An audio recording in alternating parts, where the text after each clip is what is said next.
like public finance management, fund access, waste service, transparency, accountability, would improve the delivery of services, which is not enough, stronger communities and group of interests through different platforms would be able to interact with local government units, and last but not least, policymakers would really prepare that Albania comes out of one of the wildest communist regime in the whole East Europe.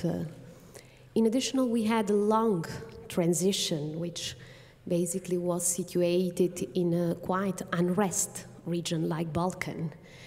Therefore, unfortunately, we produced a sort of hybrid democracy. Hopes of people for political change are still not matched with the expectations. On top of it, I think we all share concerns like economic crisis, poverty, conflict, which makes decentralization even more difficult. Therefore, we believe that we need more space, we need more time for our people in order to trust that this change was meaningful for their lives. And how we try to contribute in this belief that this was a sustainable change. Let me say it very easy. It's, although it's not that easy to do it. We believe that better services would contribute on happiest communities who would be ready to pay their taxes, their tariffs, and therefore state would be empowered. On the other side, modern local administration would improve efficiency. People would pay less taxes. Everywhere people are the same. We want to pay less taxes, but we want as well to receive reliable services. Therefore, I think this is a twin-twin situation of public and administrators, of politics and communities, which is the best environment to root development. But I still believe that we have a long way in order to bring democracy closer to efficiency. More tax revenues, it means more means for municipal investments, for more municipal infrastructure, for better services. And I can tell you there is really a huge need for municipal investments. Water supply, we have heard, local roads, kindergartens, or simply also modernizing the services, some e-services, or just a one-stop shop, or a better reception of citizens when they do need a service. It's a rule everywhere. We heard it from Gumligen, the same in the 9 partner municipalities. Citizens that pay taxes, they also want to know what for are these taxes used. They demand from the mayor, from maybe their councillor, from the local government, what is this money used for? They maybe want to look at the development strategy of the municipality. They maybe start to study the budget of the municipality. Historically, that demand for accountability is not so well developed in Serbia, in the former, the former republics of Yugoslavia. If you look on the list of most developed countries, you will see that most of them are very decentralized countries. Look to US, Switzerland, the Nordic countries, Austria, Germany. So our organization will continue to strongly advocate decentralization and building of capacity of local government because it leads to better life for citizens and to more democracy. Well, the situation today in Serbia is that municipalities do not have predictable and steady and sustainable revenues. This is always changing. We saw it in the movie also. With the project, we showed that there is a way to foster own source revenue so that the municipalities get a bigger independence financially and therefore bring more stability into their financial management. We will continue with the Association of Towns and Municipalities. Now it's a new law in the pipeline at the Ministry of Finance, which regulates the financing of local self-governments in Serbia. And we will, of course, help them to make it more sustainable, more predictable for municipalities, that they know how much money they have for their own development. Last one, a little bit of a connection to what's just happening now in Serbia. There are very engaged discussions ongoing also on changes in the municipal electoral law.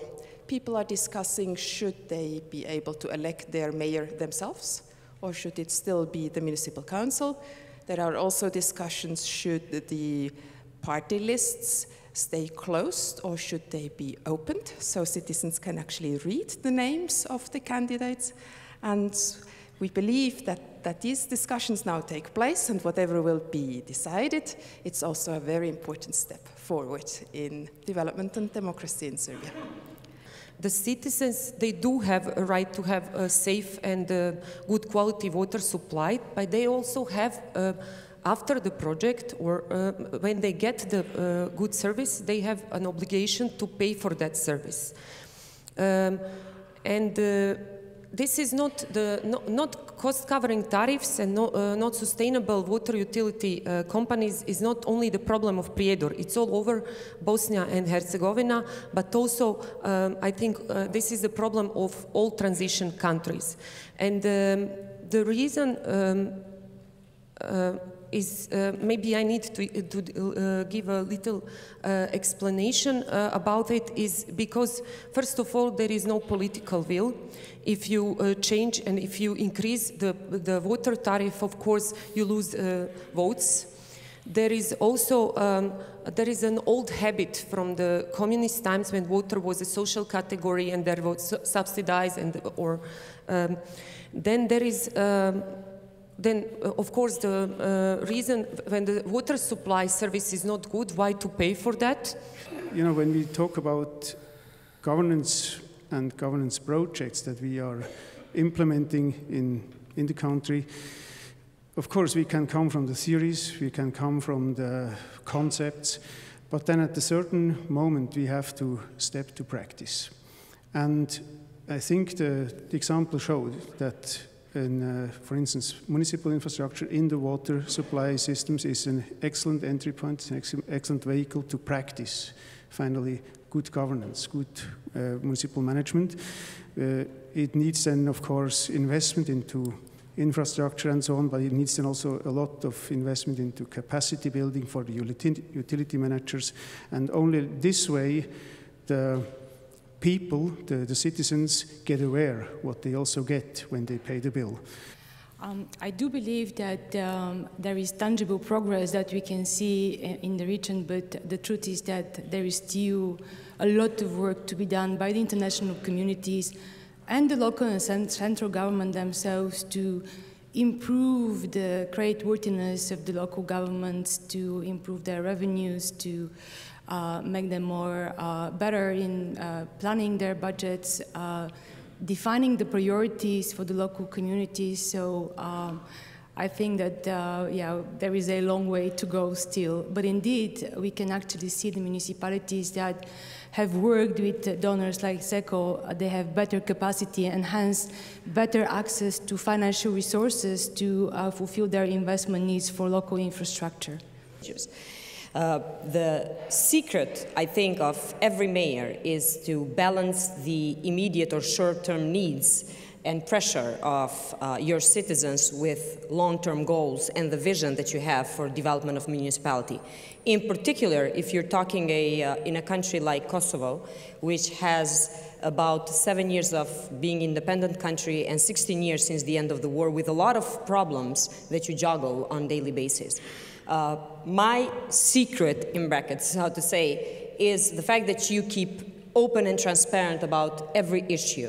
It has come to the citizens of Jakova as a breath of fresh air, the fact that we immediately open up the information to the citizens. We were there to work directly with donors. We have identified all the problems, and 3 months in office, last year in March, we organized a donors conference where we presented the vision, and we had all the idea, our idea for the vision and development of Jakova municipality. There we said that there is a 40% of municipality with no access to drinking water. which is quite a lot of burdensome for someone who's trying or striving to meet European standards when people, and it was said here, wake up in the morning, turn on their tap, and there is no water. Or they had to go to the well to get the water or somewhere to the other source. We also identified the infrastructure problem, and we've put a list of priorities, and in the same time working with the short-term needs of people, where we listed the most immediate ones. And we got lucky. Of course, you get lucky if you work hard, if you keep communicating. We had the commitment of Swiss and German government for water waste treatment plant of 13 million euros in Jakova. The software, the mindset of people is the one that changes the hardest.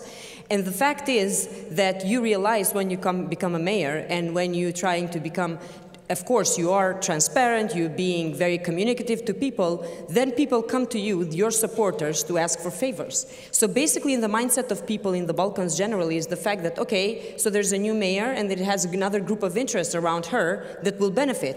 And this is like keep telling on daily basis. We have not changed the management of the municipality to change the group of people who would favor from the mayor. We have changed the management of municipality to have the whole benefit of successful governance to everyone, regardless of their political affiliation. Mayor, in this case, can really serve as a focal point that can internalize certain norms and standards, and I think this is something that would really be beneficial. So if the mayor can lead by example, and over the period of her mandate, really try to also work on the structures and the rules within the public administration, within the local government, then there is some certain continuity after one day she leaves, that people will continue to adhere to these standards of, as we heard before today, transparency, accountability, citizen engagement. So I think that's all. The important thing is that there is a very clear,